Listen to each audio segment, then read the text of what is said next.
باہر ہے، ایک حصہ جو ہے وہ ہمارے نماز کے اندر ہے، روزہ ہے اور یہ سارا ہے.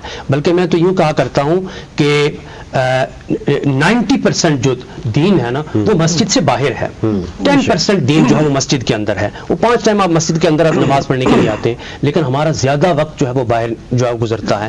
ہمیں دیکھنا کہ ہمارے معاملات کیسے ہیں. تو ہمیں یہ چاہیے کہ ناجائز منافع خوری جو ہے اس کو جو ہے اس کا بائیکاٹ کریں اور اس کو کبھی بھی جو ہے وہ پروان نہ چڑھنے دیں. اور جب تک ہمارے تاجر، دکاندار اور جتنے بھی ہول سیلر ہیں وہ سارے رمضان المبارک کے اندر، چونکہ یہ نیکیاں کمانے کا مہینہ ہے، 11 مہینے کمانے کے لیے بہت ہے، لیکن ہماری یہ یہاں الٹ چلتے ہیں. بیرونی ممالک کے اندر جس طرح ذکر کیا کہ وہاں پر تو لوگ رمضان المبارک کے اندر صدقہ و خیرات کرتے ہیں، ویلفیئر کا کام ہوتا ہے. لوگ اپنی کمائی میں سے، اپنی بچت میں سے جو ہے وہ کتنے حصے انہوں نے وقف کیے ہوتے ہیں. اور دوسری جو قوموں کے ایام آتے ہیں، عید آتی ہے، جیسے ابھی عید آئے گی تو کیا ہوگا کہ عید کے اوپر ہم نے رمضان سے بھی ڈبل چیزیں لوگوں نے جو جتنی گروسری لینی ہے، کپڑے لینے ہیں، گورنمنٹ سے جو کچھ لینا ہے وہ ڈبل سے ٹرپل قیمتیں بڑھ جاتی ہیں. تو عید پر لوگ جو ہے وہ 50% ڈسکاؤنٹ کرتے ہیں، جو دوسرے کرسمس کو دیکھ لیجیے. لیکن یہ ہے کہ ہمارے ہاں ناجائز منافع خوری ہے، اور میں سمجھتا ہوں کہ ہمیں رمضان کے فیوز و برکات حاصل کرنے کے لیے ضروری ہے کہ ہم اپنے معاملات کو درست کریں. اور صرف رمضان تک ہی محدود نہ رہیں بلکہ اگلے جو ہمارے باقی کے 11 ماہ بھی ہیں ہم اس کو پریکٹیکلی جو ہے وہ امپلیمنٹ اس کی کریں. واپس رمیز بیگ صاحب کی طرف میں اسی بات کو آگے بڑھاؤں گی. ان سے جاننا چاہوں گی، جیسے ابھی بات کی مولانا صاحب نے، انہوں نے کہا کہ جی مختلف جو سوسائٹیز ہیں وہ مل کر بڑھتی ہیں، آگے چلتی ہیں. رمضان میں اگر دیکھیں تو مسلم ممالک میں بھی، پاکستان کے اندر بھی چیریٹی جو ہے وہ دینے کا رجحان بڑھ جاتا ہے عمومی طور پر. اس وقت تو اگر ہم بات کریں تو حالات ذرا مشکل ہیں، تو ظاہر ہے کہ چیزیں بھی لوگوں کے لیے مشکل ہیں. اس کے باوجود بھی لوگ کوشش کرتے ہیں تھوڑی زیادہ نیکی کے بھلائی کے کاموں کی طرف آئیں. آپ کیا سمجھتے ہیں کہ سوسائٹی پر جو ہے وہ کیا ذمہ داری عائد ہوتی ہے، اور کس طرح کی ایکسپیکٹیشن ان سے ہے آپ کی کہ جو انہیں ساتھ لے کر چلنی چاہیے؟ جی بالکل، سوسائٹی کا اس میں بہت اہم رول ہے، اور یہ کوئی مشکل کام نہیں ہے. میں نے بتایا کہ آپ اپنی فیملی سے ہی یہ سٹارٹ لے لیں، 1-2 بندے سے ہی، تو یہ کام اور یہ سلسلہ بڑھتا جاتا ہے. اور اس میں آپ کو بہت زیادہ انویسٹمنٹ کی ضرورت نہیں ہے. تو اسلام میں بھی کوئی ایسی پابندی یا سختی نہیں کہ آپ نے اتنی اماؤنٹ ہی دینی ہے یا اتنی نکالنی ہے. جتنی آپ کی استطاعت ہے، بڑی اچھی اصطلاح استعمال کیا، جتنی آپ کی وقت ہے آپ اس کے مطابق اس کو سوسائٹی میں استعمال کریں، اور پھر آپ کو اس کا اللہ کا فضل اور چیزیں خود بہت نظر آئیں گی انشاءاللہ تعالیٰ. تو بہت بڑا اس میں اصطلاحات کی بھی ضرورت نہیں ہے، تو بہت ضروری بھی ہے. ویسے بعض کا ہمارے سوسائٹی میں چلو مسلم سائل تو ہیں، لیکن الحمدللہ پاکستانی قوم میں یہ کہوں گا کہ بہت اچھی بھی ہے اس معاملے میں، اور دل والی بھی ہے. بعض کا ہمیں جب چیزوں کی ضرورت پڑتی ہے تو ایک ہی مد میں ایک ہی دوست جو ہے وہ اس لیول پہ پہنچا دیتا ہے. اب ویل چیئر کی بات ہوتا ہے کہ ہم ویل چیئر کا چونکہ کام کرتے ہیں اسپیشلی، اور تقریباً الحمدللہ سالانہ 15 سے 16 لاکھ روپے کی ویل چیئر جو ہے وہ ہم اس وقت 15,000 روپے کی ہے. جب ہم نے کام سٹارٹ کیا تھا وہ 5,000 کی تھی، تو آپ اندازہ کر لیں 7-8 سال کے اندر وہ 15,000 کی ہوگی ہے. تو ہمیں منتھلی تقریباً 10 ویل چیئر چاہیے ہوتی ہیں. تو بعض دوست ایسے بھی ہیں کہ جیسے جب ہمیں وہ اناؤنسمنٹ کرتے ہیں تو وہ ایک ہی دفعہ کہہ دیتے ہیں. تو بعض کا ایسے ہوتا ہے، میں بھی واقعی حالات ایسے ہیں کہ وہ نہیں کر سکتے ہیں. تو بہرحال ایک چیز میں ایڈ کرنا چاہ رہا تھا کہ رمضان میں کیونکہ ہم یہ دیکھتے ہیں کہ ہر شخص کی کوشش ہوتی ہے زکوٰۃ دینا، کیونکہ عبادات میں بھی ہم یہ سمجھتے ہیں کہ 70 گنا ثواب ملتا ہے. تو جہاں پہ چیریٹی بھی اس لیول پہ ہوتی ہے وہاں پر ہمیں جو مستحقین ہیں وہ بھی اس میں بہت بڑا اضافہ نظر آتا ہے.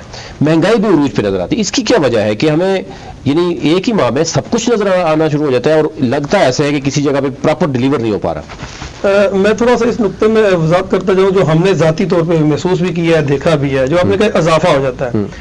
میں کلیئر کٹ کہوں گا کہ جو گراؤنڈ ریئلٹی اس کو دیکھتے ہوئے یہ سمجھ لیں کہ مصنوعی اضافہ ہوتا ہے. بالکل صحیح، کیونکہ وہی بات ہے کہ الحمدللہ ہر بندے کا ایک وہ نرم گوشہ ہوتا ہے ہمارے اندر، مسلم اس کی کوشش ہوتی ہے. تو میں نے بتایا کہ جہاں اگر 2 ضرورت مند ہے تو 4 جو ہے وہ ایکسٹرا آ جاتے ہیں. پھر ان کا آج کل ایک طرز جو طریقہ کار ایسا ہو گیا ہے، وہ آپ کو ٹیزنگ سٹائل میں اتنا وہ کریں گے کہ آپ انسسٹ اتنا کرتے ہیں، بندہ کہتا ہے کہ یار اس کو 2-4 دو اور جان چڑھاؤ. اس میں سب سے اہم رول جو ہماری سوسائٹی کا ہے، ہم نے دیکھے سوشل میڈیا، پرنٹ میڈیا، ہر جگہ سے ہمیں پتہ ہے شریعت بھی ہمیں واضح احکامات دیتی ہے کہ آپ دیکھیں جی تسلی کریں اور اس کے بعد دیں. میں یہ کہوں گا کہ جی آپ جو جینون اور رجسٹرڈ فرمز ہیں، ٹھیک ہے، رجسٹرڈ مدارس ہیں، اور ہم اسلام آباد میں بہت سارے ایسے مدارس ہیں میں دیکھے جہاں پہ تقریباً لاوارث بچے ہیں جی، اور والدین نہیں ہیں، اور الحمدللہ ان کو دینی اور دنیاوی دونوں تعلیم دی جا رہی ہیں. ہم تقریباً 4 سے 5 مدارس یہاں اسلام آباد میں ہیں جن کو الحمدللہ خود تشبیہ کرتے ہیں، ہم بتاتے خود ان کو ڈونیشن بھی دیتے ہیں. صحیح. تو یہ ہے کہ یہ سوسائٹی کا کام ہے، ہم ترس کھانے کی بجائے تھوڑی سی تحقیق کر کے اور اس کے مطابق انشاءاللہ تعالیٰ یہ اور حکومت کو بھی اپنا رول اگر پلے کرے. ایک وقفے کے لیے کہا جا رہا ہے، اس سے پہلے ہم جائیں گے حافظ القاری سلطان علی صاحب کی طرف جائیں گے اور ایک نعت کی سعادت حاصل کرتے ہیں، اور اس کے بعد ہم باقاعدہ طور پر ایک چھوٹا سا وقفہ لیں گے اور اس کے بعد واپس آئیں گے اور گفتگو کا سلسلہ جو ہے وہ ہے یہاں سے شروع کرتے ہیں. یہ سروری ہے بلا کیا سکندری کیا ہے، یہ سروری ہے بلا کیا سکندری کیا ہے، در نبی کا گدا ہوں مجھے کمی کیا ہے، فدا نہ ہو جو نبی پر وہ امتی کیا ہے، فدا نہ ہو جو نبی پر وہ امتی کیا ہے، جو گیت گائے نہ ان کے وہ آدمی کیا ہے، یہ سروری ہے بلا کیا سکندری کیا ہے، در نبی کا گدا ہوں مجھے کمی کیا ہے، تڑپ رہا ہے جو روزے کی حاضری کے لیے، تڑپ رہا